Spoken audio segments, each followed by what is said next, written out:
విషయం చెప్తాను క్లారిటీ ఇస్తాను. సంజయ్ గారి పేరు టెర్రర్ డిపార్ట్మెంట్కి ఏం చేస్తారు నేను ఎంపీ ఉన్నప్పుడు వాళ్ళు వాళ్ళు ఏం చేస్తారు, మనకు క్రాస్ చెక్ చేసుకునే అవకాశం ఉండదు. ఫలానా సంపత్ గారిది ఫలానా సంజయ్ గారిది అన్ని పెట్టిండు పేర్లు అని ఇంటర్నెట్ ఇచ్చి చేసుకుంటారా? బయట లీక్ చేసే అవకాశం ఉండదు. ఇది రహస్యంగా ఉంచాల్సి వస్తుంది. ఇప్పుడే కేంద్ర హోంమంత్రి అయిన తర్వాత విషయం తెలుసు, అంతకు నాకు కూడా ఏం తెలిసింది. క్రాస్ చెక్ చేసుకునే అవకాశం ఉండదు. ఏంటంటే ఒక నమ్మకం విశ్వాసాల మీద ఇది ఆధారపడి ఉంటుంది. అటువంటి నమ్మక విశ్వాసాన్ని బీఆర్ఎస్ పార్టీ ప్రభుత్వం దోకా ఇచ్చింది, ద్రోహం చేసింది. ఏం చేసారు దాన్ని? ఏం చేసారు అది? ఇప్పుడు ప్రవీణ్ రావు పార్లమెంట్కి అన్నారు, ప్రవీణ్ రావు అని రాస్తారు, మధు అని రాస్తారు, రమేష్ అని రాస్తారు. ఏం చేస్తారు వాళ్ళకు? నమ్మకం ఎవరి మీద వాళ్ళకు? డిపార్ట్మెంట్ నాకు ఇప్పుడు తెలిసింది కదా. ప్రివిలేజ్ అంటే దానికి వాళ్ళు రిపోర్ట్ ఇవ్వాలి. ఇప్పుడు కోర్టులో ఏమవుతుంది, సిబిఐ ఎంక్వైరీ అయినాక ఏమవుతుంది? సిబిఐ ఎంక్వైరీ చేస్తే ఎవరు ఫోన్ ట్యాప్ చేసారు ఏంటనేది సమగ్ర నివేదిక వస్తుంది. లేకుంటే సిట్లో నివేదిక ఇస్తారు. నివేదిక ఇచ్చినాక దాని ప్రకారం పోవాల్సి వస్తుంది.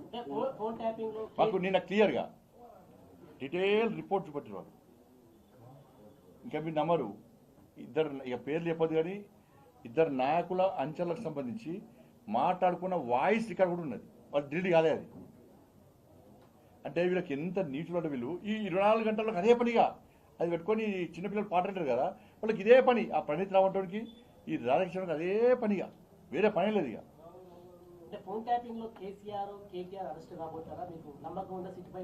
సిట్టు పైన నమ్మకం లేదు, అధికారుల మీద నమ్మకం ఉంది, ప్రభుత్వం నమ్మకం లేదు. మాకు ప్రభుత్వం నమ్మకం లేదు, అందుకే సిబిఐ అంటున్నాం. అందుకే ఇప్పుడు ఏమంటున్నా అంటే హైకోర్టు టీఎస్పీఎస్సీ పేపరు విచారణ జరిపిన హైకోర్టు జడ్జిదే ఫోన్ ట్యాప్ చేసిందని చెప్పి వచ్చింది. ఆ జడ్జిని పిలిచి విచారణ చేసే అధికారం ఉందా? రాష్ట్ర ముఖ్యమంత్రి గారిని పిలిచి విచారణ చేసే అధికారం వీళ్ళకు ఉందా?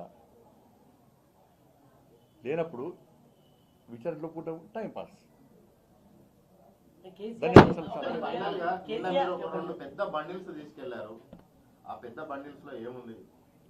దాని పేరే కాన్ఫిడెన్షియల్ రిపోర్ట్. అడిగితే ఏం చెప్తాను? ఒకటేనా కేటీఆర్ అరెస్ట్ చేయాలని సంజయ్ గారు డిమాండ్ చేస్తున్నారా ఈ ఫోన్ ట్యాపింగ్ అంశంలో?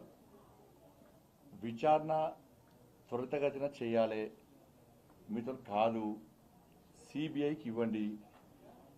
ఫోన్ ట్యాపింగ్ జరిగినట్టు నిన్న ఆధారాలు చూపెట్టారు, అనేక ఆధారాలు చూపెట్టారు. చాలా మంది ఇప్పటికే విచారణ జరిపారు. దాదాపు 6,000 మంది దాకా 6,000 మంది ఫోన్ ట్యాపింగ్ చేసినట్టు అక్కడ వాళ్ళు చూపెట్టారు, రికార్డు చూపెట్టారు, అన్ని ఆధారాలు చూపెట్టారు. చూపెట్టక కూడా ఇంకా చర్యలు తీసుకుంటారు. ఎందుకు నమ్మకం లేదు వీళ్ళ మీద అంటే గతంలో ఇంతమంది చెప్పిన విద్యుత్ కొనుగోళ్ల విషయంలో నివేదిక వచ్చినా కూడా ఇంతవరకు దాన్ని అసెంబ్లీ చర్చ లేదు, దానికి చర్యలు లేవు.